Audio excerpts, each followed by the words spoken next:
अभी थोड़ी देर पहले केंद्रीय मंत्री स्मृति ईरानी जी ने एक निहायत ही निम्न स्तरीय ओछा वक्तव्य दिया। मैं उनका जवाब देने नहीं आई हूं, लेकिन कुछ सच बयां करने आई हूं। और उस वक्तव्य को सुनकर मुझे एक ही चीज लगी कि शब्द नरेंद्र मोदी के हैं और संस्कार आरएसएस का है। और वो शब्द हैं झूठ बोलो, लगातार झूठ बोलो और झूठ फैलाओ, दुष्प्रचार करो।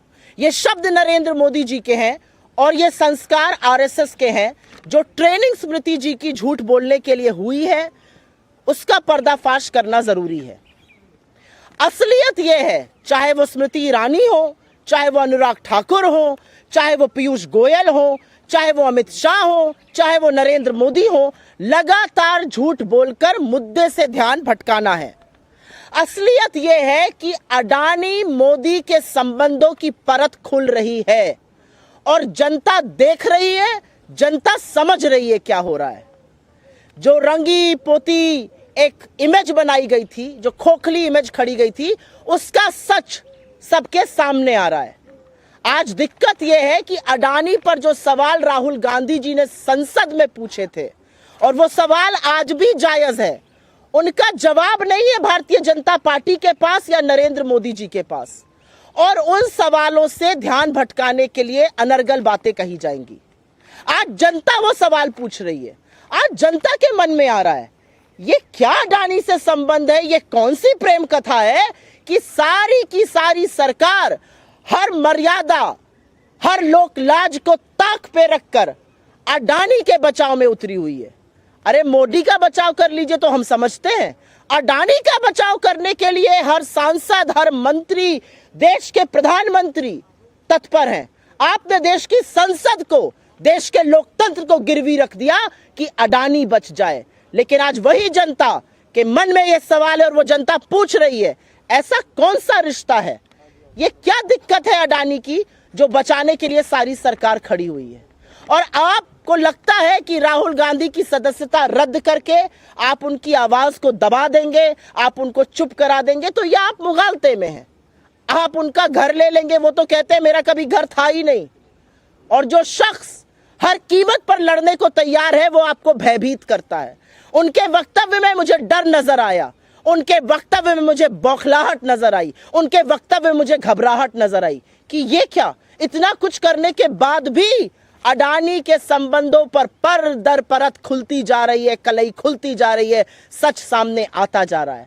आपकी अडानी पर चुप्पी, आपका संरक्षण, आपकी एजेंसियों का जो बिल्कुल चुप मौन रहना है अडानी पर, वो सारी जनता समझ और देख रही है।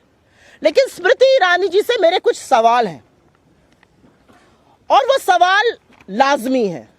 एक महिला मंत्री है, महिला बाल विकास मंत्रालय की मंत्री है, मजबूत नेता है भारतीय जनता पार्टी की। आप विक्टिम कार्ड क्यों खेलती हैं? You are not a victim. आप किसी तरह से विक्टिम नहीं है।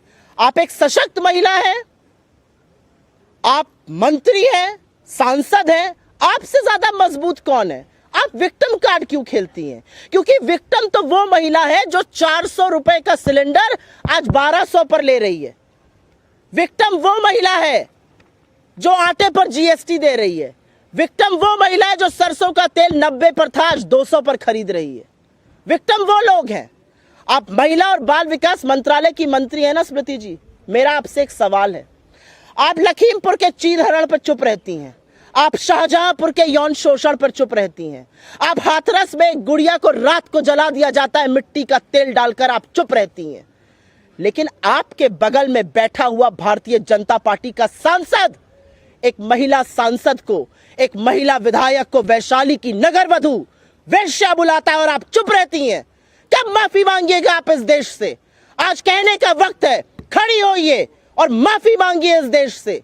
महिला बाल विकास मंत्रालय की मंत्री हैं आप, ये आपकी नैतिकता है? आपके बगल में बैठा हुआ सांसद, भाजपा का सांसद, एक महिला सांसद और एक महिला विधायक को वैश्या कहता है और आपके मुंह से एक शब्द नहीं फूटता है। आप अंकिता ठाकुर पर चुप रहती हैं, आप तमाम उन रेप केसेस पर चुप रहती हैं जहां पर आपके लोग संलग्न हैं।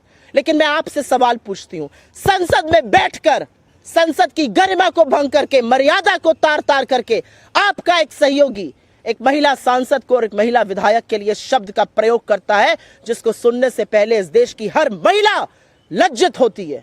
आप चुप रहती हैं। आप विक्टिम नहीं हैं।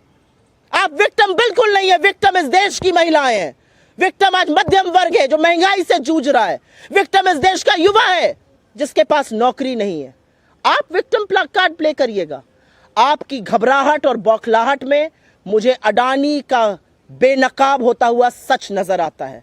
मुझे हर कीमत पर अडानी को बचाने की आपकी, आपके प्रधानमंत्री की, आपके मंत्रियों की, आपके सरकार की मंशा और प्रतिबद्धता नजर आती है।